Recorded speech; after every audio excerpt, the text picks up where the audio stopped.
Doug Flynn, who happens to have a very, very similar pay package at his firm, Flynn Zito, joins us now with reaction. Oh my goodness! To this, yeah, so not even close. But well, maybe you could have, you could have ownership of your company, and you own probably all or most of your company, or split it with your partner. So if it was worth what Tesla was worth, maybe you would. So go through this and what you think is going to happen. Yeah, so the whole thing is exactly that they issued him 300 million shares of options, and a whole lot had to happen in terms of revenue, valuation, sales, profit numbers had to be achieved.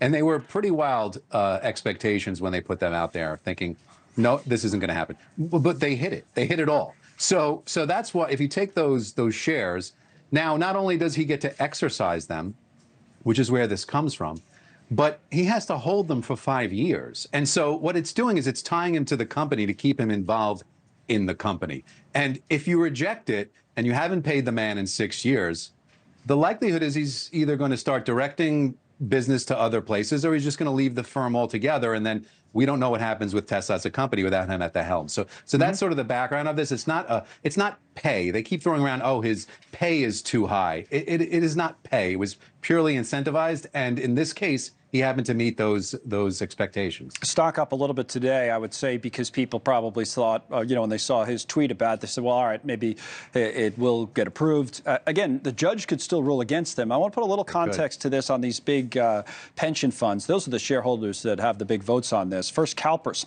CalPERS becoming the latest shareholder to vote against the pay package. And let me follow that with a screen that shows the top 10 shareholders in Tesla. Because these big pension funds, whether it's that one out of California or its others, are up there. But of course, Elon Musk, to your point, Doug, is at the top there, right? Then it's Vanguard and BlackRock and State Street and on down the list to some of these other big Wall Street firms. But it's not clear cut. I mean, some of them actually, CalPERS, I think, said it's ridiculously high pay for someone to have. It was a fund out of Florida said the pay package reflects only his performance, so it's fair, making your point. So the little split. Yeah.